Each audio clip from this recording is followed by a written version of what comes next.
السلام علیکم ویورز، اللہم صلی علی محمد وعلی محمد۔ ویلکم ٹو مائی چینل ایس لا لرننگ، اور امید کرتا ہوں کہ آپ سب ویورز ٹھیک ٹھاک ہوں گے۔ آج اس ویڈیو کے ذریعے government of the Pakistan ministry of law and justice کی جانب سے ایک لیٹسٹ نوٹیفیکیشن 10 اکتوبر 2025 کو جاری کیا گیا، اس کو ایکسپلین کرنا چاہوں گا۔ آپ سب کو اپڈیٹ کر دوں، یہ نوٹیفیکیشن اطلاع عامہ کی صورت میں ہے، اور اس نوٹیفیکیشن کے مطابق جناب محترم ایکٹ 2010 کے سیکشن 43 کے ذریعے حاصل کردہ اختیارات کو استعمال میں لاتے ہوئے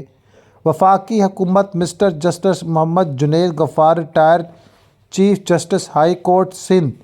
کراچی کو بطور چیئر پرسن 3 سال کی مدت کے لیے جناب سلیکٹ کرتی ہے۔ اسلام آباد سے 3 سال کی مدت کے لیے مقرر کرنے پر انہیں جناب خوشی دی گئی اور ان کو اپنے عہدے پر چارج سنبھالنے کے حوالے سے ویلکم کیا گیا۔ رجا نعیم اکبر سیکرٹری کی جانب سے تصدیق شدہ نوٹیفیکیشن اور اس کی کاپی جو ہے سیکرٹری وزیر اعظم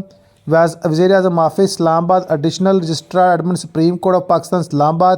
registrar supreme court of Pakistan خط نمبری کے مطابق 30 ستمبر کے حوالے سے تمام ڈیٹیل سیکرٹری وزارت قانون و انصاف اسلام آباد کو پہنچا دی گئیں۔ اس کے علاوہ دیگر اس وابستہ تمام اداروں کو پہنچا دی گئی تاکہ انصاف کے پیمانوں کو بلند کرنے کے حوالے سے معاملات کو